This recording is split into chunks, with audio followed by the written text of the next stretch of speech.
ओम गुरुर्ब्रह्मा गुरुर्विष्णु गुरुर्देवो महेश्वरः गुरु साक्षात् परम ब्रह्म तस्मै श्री गुरवे नमः। मूकं करोति वाचालं पंगुं लंघयते गिरिं यत्कृपातमहं वन्दे परमानंदमाधवम्। समवाय कारण के निरूपण करने के बाद अब हम असमवाय कारण का निरूपण करते हैं। कार्येण कारणेन वा सह कस्मिन् अर्थे समवेतं सत् कारणम् असमवाय कारणम् यथा तंतु संयोगः पटस्य तंतु रूपम पट रूपस्य। देखते हैं न्याय बोधनकार क्या कहते हैं, क्योंकि कारण का निरूपण हमने पहले मूल में किया है अच्छे से, और वो आप लोगों को देखना चाहिए। असमवाय कारणम लक्ष्यते कार्येण इति। असमवाय कारणम द्विविधम। कार्येण सह एकस्मिन् अर्थे समवेतं सत् यत् कारणं तद् असमवाय कारणम् इति एकम्। कारणेन सह एकस्मिन् अर्थे समवेतं सत् यत् कारणं तद् अपरम् असमवाय कारणम् इत्यर्थः। अत्र कारणेन इत्यस्य स्वकार्य समवाय कारणेन इत्यर्थः। अब देखिए, अन्नम भट्ट ने जो लक्षण बनाया असमवाय कारण का, ये दो प्रकार का लक्षण है। असमवाय कारण द्विविधम, तो कार्येण सह एकस्मिन् अर्थे समवेतं सत् कारणम असमवाय कारणम एक लक्षण, और कारणेन सह एकस्मिन् अर्थे समवेतं सत् कारणम असमवाय कारणम ये दूसरा लक्षण है। इसी को ग्रंथकार ने कहा कार्येण सह एकस्मिन् अर्थे समवेतं सत् यत् कारणम। यहाँ पर जो कारण शब्द का प्रयोग किया है वो कार्य के प्रति जो कारण हो, कार्य के साथ एक अधिकरण में समवेत समवाय संबंध से रहता हुआ जो कारण भी हो, कार्य के प्रति कारण भी हो, उसको असमवाय कारण कहते हैं। ठीक है, आपके पास न्याय प्रवेश का ग्रंथ है, तो उसमें इस लक्षण की व्याख्या हमने बहुत अच्छे ढंग से की है, उसको आपको ठीक से पढ़ लेना चाहिए। और दूसरा है कारणेन सह, तो कारण का अर्थ करना चाहिए अत्र कारणेन इत्यस्य स्वकार्य समवाय कारणेन इत्यर्थ। कारण का अर्थ करना चाहिए कार्य का जो समवाय कारण, तो कार्य समवाय कारणेन सह एकस्मिन् अर्थे एक अधिकरण में समवाय संबंध से रहता हुआ जो कार्य के प्रति कारण भी हो, उसको असमवाय कारण कहते हैं। ये दो प्रकार के असमवाय कारण का लक्षण इन्होंने बताया। अब प्रत्येक की चर्चा करते हैं। जन्य द्रव्य मात्रम प्रति अवयव संयोगस्य भी असमवाय कारणत्वात् पटात्मक कार्ये तदवयव तंतु संयोगस्यैव असमवाय कारणत्वम् इति दर्शयति यथा तंतु संयोगः पटस्य। तो ग्रंथकार ने दो उदाहरण दिया है, यथा तंतु संयोगः पटस्य तंतु रूपम पट रूपस्य। तो पहला उदाहरण दिया है तंतु संयोग पट के प्रति असमवाय कारण होता है, इसको न्यायबोधनकार कहते हैं।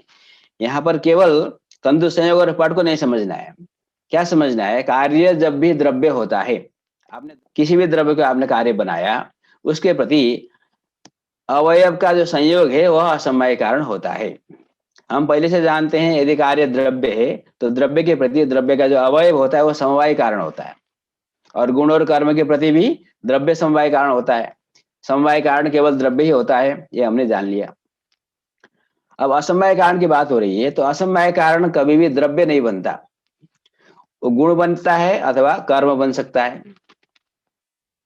तो कार्य यदि द्रव्य है तो उसका असमवाय कारण कौन बनेगा, तो कार्य यदि द्रव्य है तो उसका असमवाय कारण बनेगा अवयव संयोग। जन्य द्रव्य मात्रम प्रति, कोई भी जन्य द्रव्य है उसके प्रति अवयव संयोग ही असमवाय कारण होता है। जैसे आपने पट को कार्य बनाया तो पटात्मक कार्य के प्रति पट का जो अवयव है तंतु, तार से तंतु का जो संयोग है अवयव संयोग, तंतुओं का परस्पर में जो संयोग है वही असमवाय कारण होता है। इसको बताने के लिए ग्रंथकार ने उदाहरण लिया तंतु संयोग पटस्य। अब घटाकर देखते हैं। यथा तंतु संयोगः पटात्मक कार्येण सह एकस्मिन् अर्थे तन्तौ समवाय संबंधेन वर्तमानत्वे सति कारणत्वात् पटात्मक कार्यं प्रति तंतु संयोगो असमवाय कारणम् इत्यर्थः। अब देखिए लक्षण हमारा क्या बना है, लक्षण है प्रथम लक्षण को हम ले रहे हैं, तो कार्येण सह एकस्मिन् अर्थे समवेतं सत् यत् कारणं तद् असमवाय कारणम्, ये हमारा लक्षण है। तो तंतु संयोग को पट के प्रति असमवाय कारण हमको बनाना है। तो हमारा कार्य कौन हो गया, पट, कार्येण सह, कार्य हुआ पट, पटेन सह एकस्मिन् अर्थे। पट का अधिकरण कौन हुआ, पट कहाँ रहेगा, तंतु में रहेगा, समवाय संबंध से रखना है हमको। तो कार्येण सह एकस्मिन् अर्थे, कार्य का जो अधिकरण हुआ तंतु, उन तंतुओं में समवेतम सत समवाय संबंध से रहता हुआ जो कार्य प्रति कारणम, पट रूप जो कार्य है, पटात्मक जो कार्य है उसके प्रति जो कारण भी बनता है वो है तंतु संयोग। तंतु का संयोग समवाय संबंध से कहाँ रहेगा? तंतुओं में रहता है। संयोग क्योंकि गुण है वो द्रव्य में समवाय संबंध से रहता है। जैसे दो हाथ का संयोग हुआ तो दो हाथ का संयोग कहाँ रहेगा? दोनों हाथों में रहेगा। किस संबंध से रहेगा? समवाय संबंध से रहेगा। उसी प्रकार से जैसे घट और बुद्धल का संयोग हुआ तो घट और बुद्धल का संयोग कहाँ रहेगा? घट और बुद्धल दोनों में रहेगा। किस संबंध से रहेगा? समवाय संबंध से रहेगा। तो तंतुओं का जो परस्पर संयोग है वो कहाँ रहेगा? तंतुओं में रहेगा। किस संबंध से रहेगा? समवाय संबंध से रहेगा। और तंतुओं में समवाय संबंध से रहने वाला जो तंतु का संयोग है वो पट के प्रति कारण भी होता है। बिना तंतु संयोग के पट की उत्पत्ति नहीं हो सकती। अतः कार्येण सह, कार्य हो गया पट, उस पट के साथ एक अधिकरण में तंतु में समवाय संबंध से रहता हुआ। देखिए तंतु में समवाय संबंध से कई चीज रह सकते हैं। तंतु में केवल तंतु संयोग ही रहता है ऐसी बात नहीं है। तंतु में तंतु का रूप भी रहता है, तंतु में तंतु का रस भी रहता है, गंध रहता है, तंतु पृथ्वी है, कई गुण रहेंगे। तंतु में तंतुत्व जाति रहता है, तंतु में तंतुत्व जाति भी है। इस प्रकार से तंतु में समवाय संबंध से कई चीज रहते हैं, किंतु तंतु में समवाय संबंध से रहता हुआ जो कार्य के प्रति पट के प्रति कारण भी हो वो तंतु संयोग है। अतः तंतु संयोग पटम प्रति असमवाय कारणम। इसी बात को ग्रंथकार ने कहा तंतु संयोग पटात्मक कार्येण सह एकस्मिन् अर्थे तंतौ। पटात्मक जो कार्य है उसके साथ एक अधिकरण जो तंतु है उन तंतुओं में समवाय संबंध वर्तमानत्वे सति, समवाय संबंध से रहता हुआ वो कारण भी है, कार्य के प्रति कारण भी है। अतः पटात्मक कार्य प्रति तंतु संयोग असमवाय कारणम। ये प्रथम असमवाय कारण का लक्षण समन्वय हमने कर लिया। आप बाकी उदाहरणों में भी देख सकते हैं। पट के जगह पर आपने घट को रख लिया तो घट का अधिकरण कौन होगा? कपाल होगा। देखिए यहाँ जो कार्य का अधिकरण हम लेंगे वो समवाय संबंध से लेंगे, इसलिए वो फलतः क्या होता है कि कार्य का समवाय कारण होता है। इसलिए मुक्तावलीकार क्या कहते हैं? कार्य के समवाय कारण में समवाय संबंध से रहता हुआ जो कार्य के प्रति कारण होता है, ऐसा विश्वनाथ पंचानंद भट्टाचार्य लिखते हैं। अन्नम भट्ट ने लिखा है कार्य का अधिकरण, तो कार्य का समवाय संबंध से जो अधिकरण होता है वो कार्य का समवाय कारण ही होता है। तो दोनों का अर्थ एक ही बनता है। तो कार्य आपने लिया घट, उस घट का समवाय कारण हो गया कपाल। घट समवाय संबंध से कपाल में रहता है तो उस कपाल में समवाय संबंध से कपाल का संयोग रहेगा और वो कपाल का संयोग घट के प्रति कारण भी होता है। अतः कपाल संयोग घटम प्रति असमवाय कारणम। इस प्रकार से कार्य यदि जन्य द्रव्य है, जन्य द्रव्य को आप कार्य लेते हैं तो उसके प्रति अवयव संयोग असमवाय कारण बनता है। द्वितीय असमवाय कारणम कारणेन सह इत्यादिना पूर्वोक्तम तद उदाहरति तंतु रूपम इति। द्वितीय जो असमवाय कारण है, कारणेन सह एकस्मिन् अर्थे समवेतम सत यत् कारणम जो कहा था उसका उदाहरण दे रहे हैं तंतु रूपम पट रूपस्य। अन्नम भट्ट ने लिखा है, द्वितीय उदाहरण दिया है तंतु का जो रूप है वो पट रूप के प्रति असमवाय कारण होता है। ये द्वितीय उदाहरण है। कारणेन सह पटरूप समवाय कारणीभूत पटेन सह एकस्मिन् अर्थे तंतु रूपे अर्थे समवेतम सत समवाय संबंधेन वर्तमानं सत तंतु रूपम पटगत रूपम प्रति कारणं भवति। अतः असमवाय कारणं तंतु रूपम पटगत रूपस्य। अतः असमवाय कारणं तंतु रूपम पटगत रूपस्य। लक्षण क्या बना है? लक्षण है कारणेन सह एकस्मिन् अर्थे समवेतम सत कारणम असमवाय कारणम। ये द्वितीय लक्षण है। ठीक, अब हम कार्य से किसको ले रहे हैं? पट रूप। पट का रूप कार्य है। अवयवीगत जो गुण होते हैं उसके प्रति अवयव के जो गुण होते हैं वो असमवाय कारण होते हैं। तो पट का जो रूप होगा, पट में लाल रूप यदि है तो उसके प्रति तंतु में रहने वाला जो रक्त रूप है वो असमवाय कारण होता है, क्योंकि कारण गुणा कार्य गुणा आरभन्ते। कारण के गुण से कार्य में गुण की उत्पत्ति होती है। तो यदि तंतु काला है तो काला पट उत्पन्न होगा, तंतु सफेद है तो सफेद पट की उत्पत्ति होगी। अतः अवयवीगत जो गुण होते हैं पट रूप आदि उसके प्रति तंतुओं का जो रूप होगा वह असमवाय कारण बनता है। अब हम लोग घटाकर देखते हैं। कारणेन सह इन्होंने घटाया, पट रूप समवाय कारणीभूत पटेन सह, क्योंकि कारण शब्द से हमको लेना है कार्य समवाय कारण। तो कार्य आप लीजिए पट रूप, पट का जो रूप है वो कार्य हो गया। उस पट रूप का जो समवाय कारण, पट का रूप समवाय संबंध से कहाँ उत्पन्न होता है? पट में उत्पन्न होता है। अतः पट रूप जो कार्य है उसका समवाय कारण हो गया पट। तो पट रूप समवाय कारणीभूत पटेन सह, उस पट के साथ एक अस्मिन अर्थे, उसका अधिकरण हो गया तंतु। पट कहाँ रहता है? तंतु में रहता है समवाय संबंध से। एक अस्मिन अर्थे तंतु रूपे अर्थे। यहाँ पर रूप शब्द का ग्रंथकार ने प्रयोग किया है। कभी कभी यहाँ पर भ्रम होता है छात्रों को, क्योंकि यहाँ पर पट रूप लिखा है, तो हम इस यहाँ पर पट रूप से क्या समझते हैं? पट का रूप। और यहाँ पर जो तंतु रूप, इससे समझ में आ गया कि तंतु का रूप, ऐसी बात नहीं है। एक अस्मिन अर्थे तंतु स्वरूपे अर्थे, तंत्वात्मके अर्थे, तंतु रूप जो अर्थ है, तंतु स्वरूप जो अर्थ है, अर्थात तंतु ही जो अर्थ है, ऐसा समझना है, तंतु का रूप नहीं लेना है। तो कार्य हुआ पट रूप, उसका समवाय कारण हुआ पट, तेन पटेन सह एक अस्मिन अर्थे, उस पट का एक अधिकरण हो गया तंतु, उस तंतु में तंतु स्वरूप जो अर्थ है, उस अर्थ में समवाय संबंध से रहता हुआ समवेतम सत, जो तंतु रूप है, समवेतम सत समवाय संबंध है ना, वर्तमानम सत समवाय संबंध से रहता हुआ जो तंतु रूप है। अब तंतु रूप क्या है? तंतु में रहता है, केवल रहना पर्याप्त नहीं है, रहता हुआ जो कार्य है पट रूप, उसके प्रति कारण भी है। तंतु रूपम पटगत रूपम प्रति कारणम भवति। ठीक, तो क्या समझ में आया? एक बार फिर घटा लेते हैं। कार्य हो गया पट रूप, उसका समवाय कारण हुआ पट, तो कार्य समवाय कारण न पटेन सह एक अस्मिन अर्थे, उसका अधिकरण हो गया तंतु, उस तंतु में समवाय संबंध से तंतु रूप रहता है।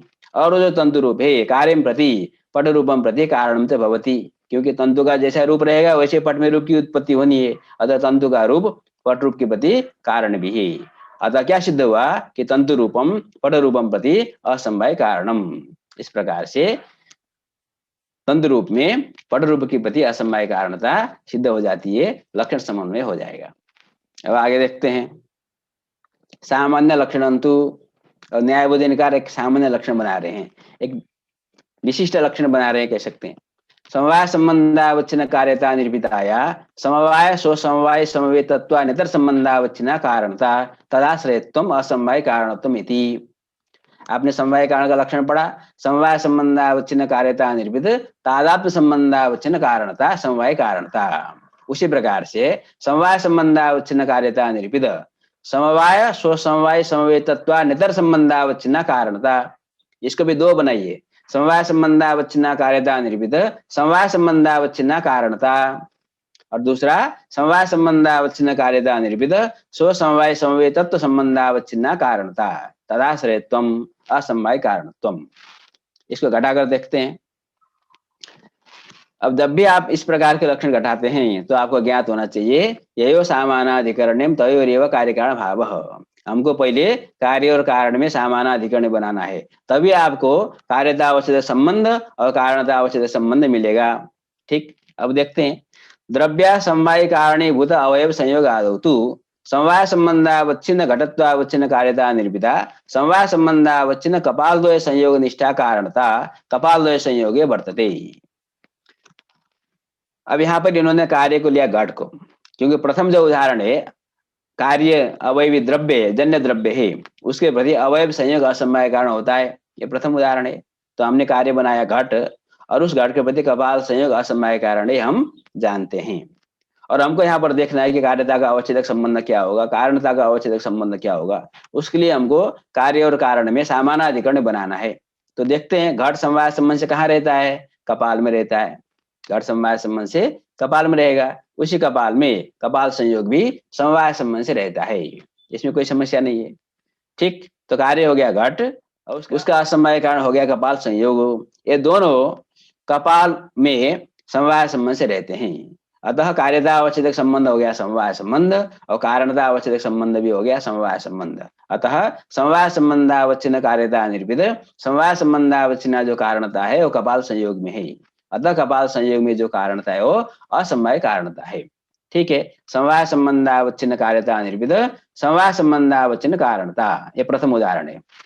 इसी बात को यहाँ पर ग्रंथकार ने कहा, द्रव्य को आपने कार्य बनाया, द्रव्य का असमवाय कारणीभूत जो अवयव संयोग है, कार्य हुआ घट, उसका असमवाय कारण हो गया कपाल संयोग, उसमें समवाय संबंधावच्छिन्न घटत्वावच्छिन्न कार्यता। यहाँ हमने घट को कार्य बनाया तो कार्यता का अवच्छेदक हो गया घटत्व, और कार्यता का अवच्छेदक संबंध हो गया समवाय संबंध। तो समवाय संबंधावच्छिन्न घटत्वावच्छिन्न जो कार्यता घटनिष्ठा कार्यता होगी। तन्निरूपिता समवाय संबंधावच्छिन्न कपाल द्वय संयोग निष्ठा कारणता। तो घटत्वावच्छिन्न कार्यता निर्विध कारणता कहाँ है? कपाल संयोग में। ग्रंथकार ने कपाल द्वय संयोग कहा है। ऐसी प्रसिद्धि कि दो कपाल को जोड़ करके कुलाल घट बनाता है, तो कपाल द्वय संयोग इसी कहने की परंपरा है, किंतु उसमें ज्यादा आग्रह करने की आवश्यकता नहीं है।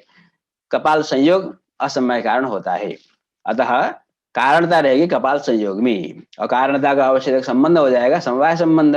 अतः समवाय संबंधावच्छिन्न कपाल द्वय संयोग निष्ठा जो कारणता है, कपाल संयोगत्वावच्छिन्न कारणता वो कपाल संयोग में रहेगी। इस प्रकार समवाय संबंधावच्छिन्न घटत्वावच्छिन्न कार्यता निरूपित समवाय संबंधावच्छिन्न जो कारणता कार्य से कारणता श्रेयत्व कपाल संयोग में चला जाएगा, अतः कपाल संयोग घट के प्रति असमवाय कारण हो गया।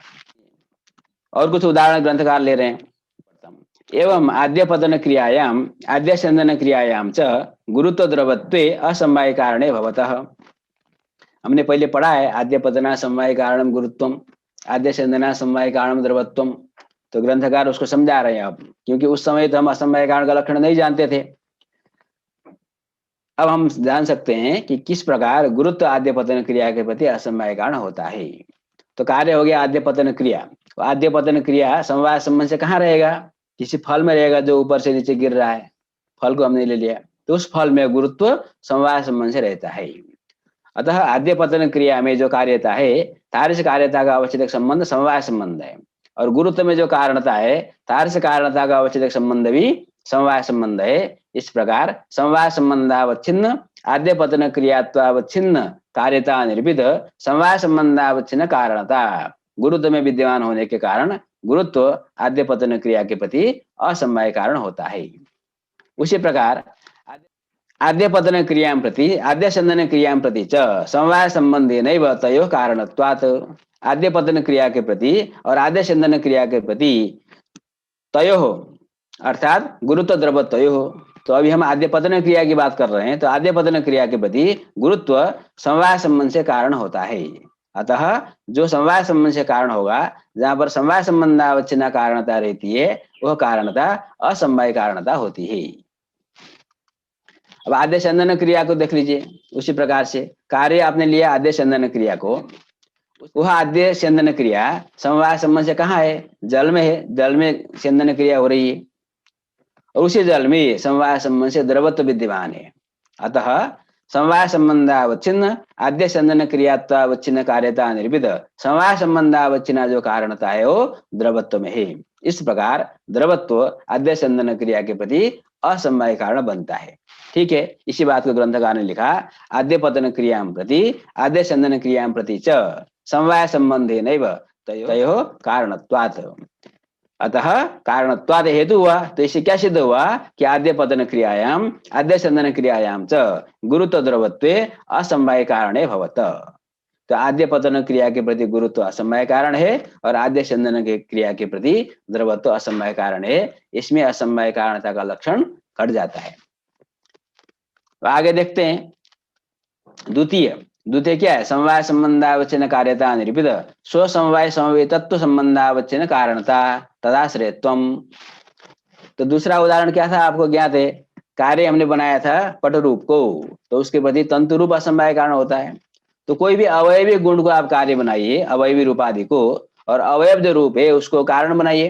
तो हमने पट रूप का कार्य बनाया और तंतु रूप को कारण बनाया।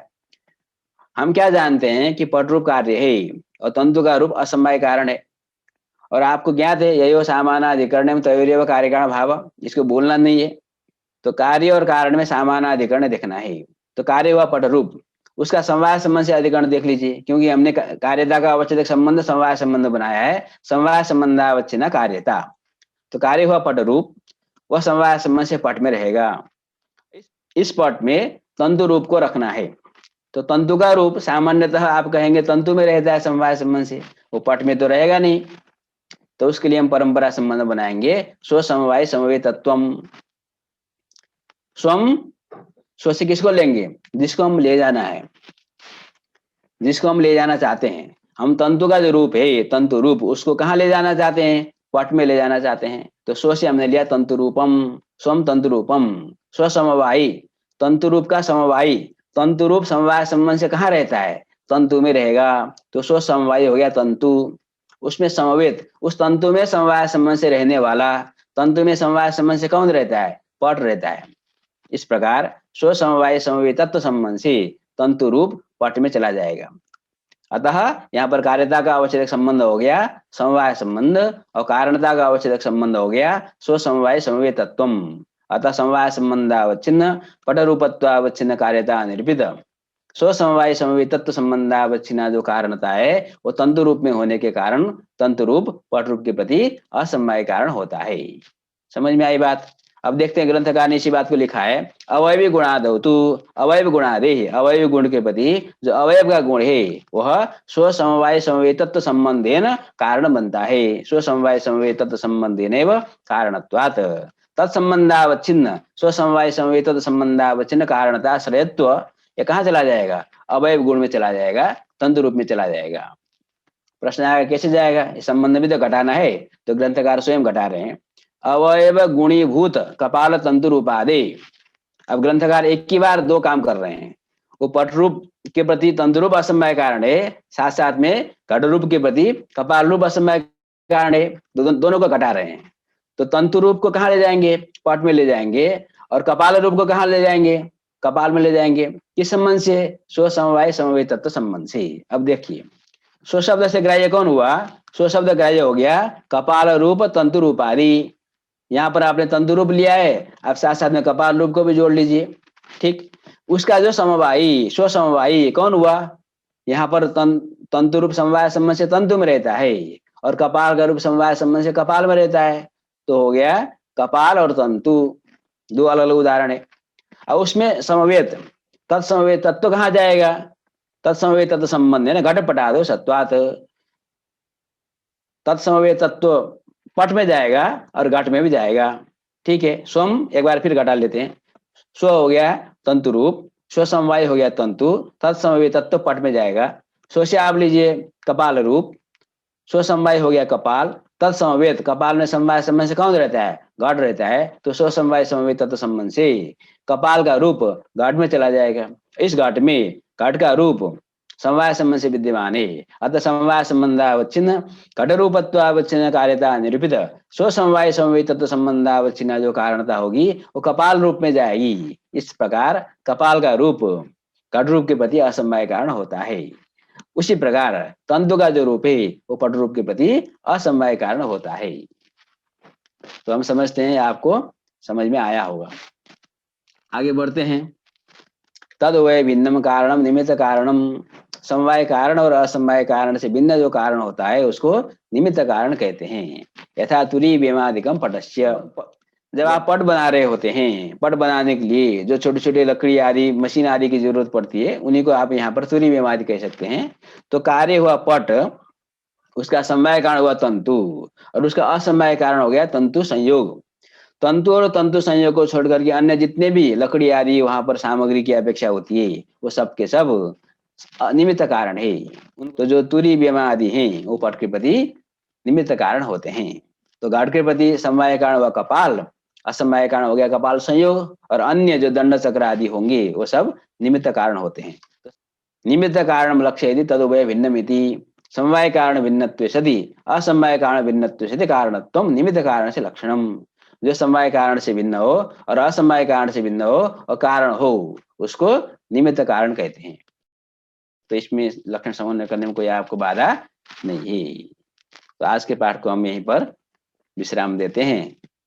आपको बहुत बहुत धन्यवाद। जय श्री कृष्ण।